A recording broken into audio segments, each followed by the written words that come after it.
শুভ সকাল সবাই। বোলের বাড়ির একটি নতুন দিনে সকলকে স্বাগত জানাই। আমি দোলন। চলুন আপনাদের সাথে আবারও একটি নতুন দিনের পথ চলা শুরু করি। এখন সকালবেলা উঠতে একটুখানি লেট হয়ে যাচ্ছে, কারণ রাত্রে এখন একদমই ঘুম হচ্ছে না। তাই ভোরের দিক থেকে সকালবেলাটা একটু বেশি সময় ধরে আমি ঘুমিয়ে নিই। আজকে সকালবেলা যখন উঠলাম তখন প্রায় 8টা বেজে গেছে। উঠেই দেখি যে খুব বৃষ্টি হচ্ছে। কয়েকদিন ধরে এত গরম পড়েছিল, আমি তো বৃষ্টির জন্যই অপেক্ষা করেছিলাম যে কবে বৃষ্টি আসবে, কারণ আর গরম সহ্য করা যাচ্ছিল না।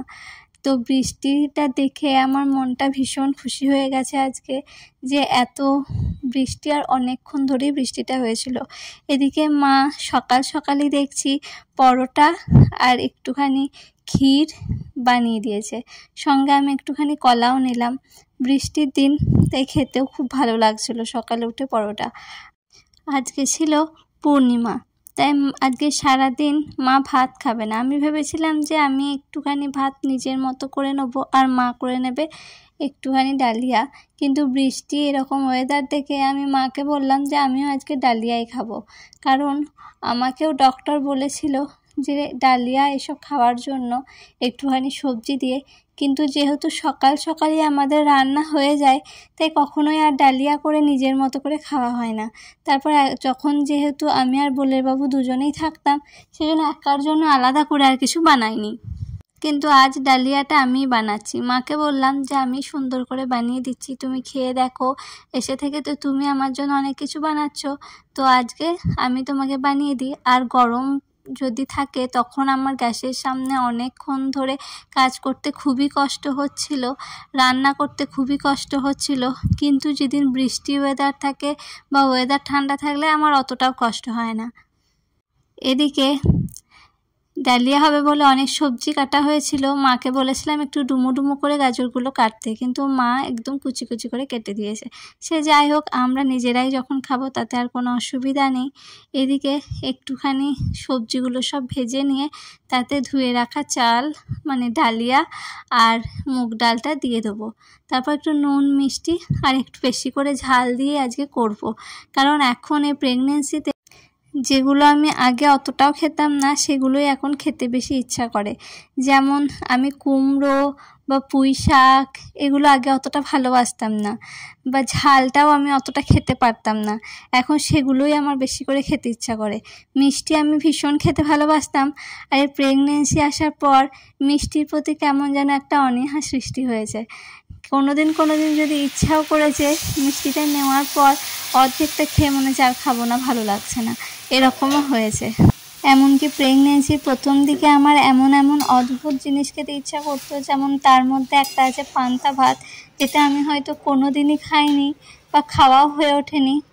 কিন্তু এই প্রেগনেন্সির সময়টায় আমার পান্তা ভাত খেতে খুবই ইচ্ছা করেছে। কিন্তু যাই হোক, সেটা অতটা হেলদি নয় বলে আমি আর খাইনি। সেই ইচ্ছাটাকে একটুখানি দমিয়েই রেখেছিলাম, যে ঠিক আছে, এই অদ্ভুত ইচ্ছা। আর সবাই বলছিল এই সময় নাকি অনেক অদ্ভুত জিনিস খেতে ইচ্ছা করে।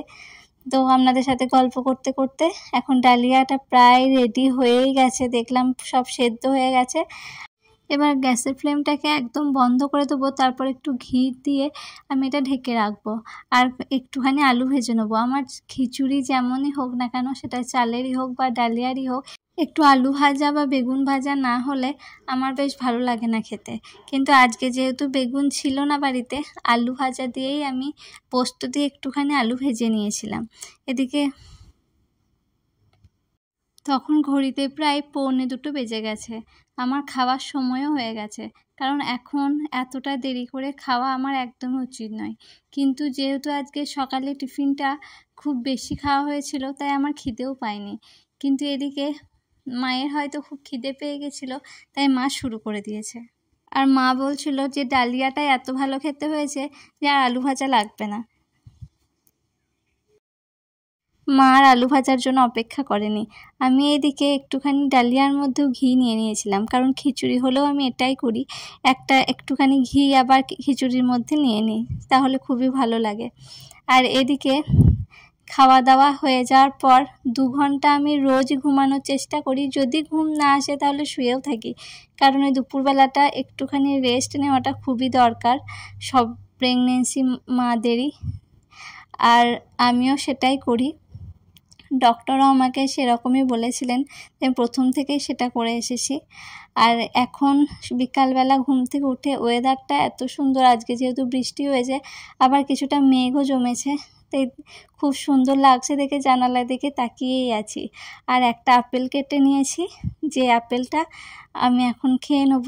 এদিকে মা বলছে যে এতক্ষণ জানালার দিকে তাকিয়ে কী করছিস, সেজন্য মায়ের দিকে তাকিয়ে একটু হাসছি। আর মাকে বলছি যে এখন তো তুমি আছো বলে অনেকটা গল্প হচ্ছে, কিন্তু যখন বাড়িতে কেউ থাকে না, তুমি আসোনি, তখন আমার এই জানালার পাশে অনেকটা সময় কেটে যায়, কারণ আমি তখন এই সময়টা জানালার পাশে বসেই কাটিয়ে দিই।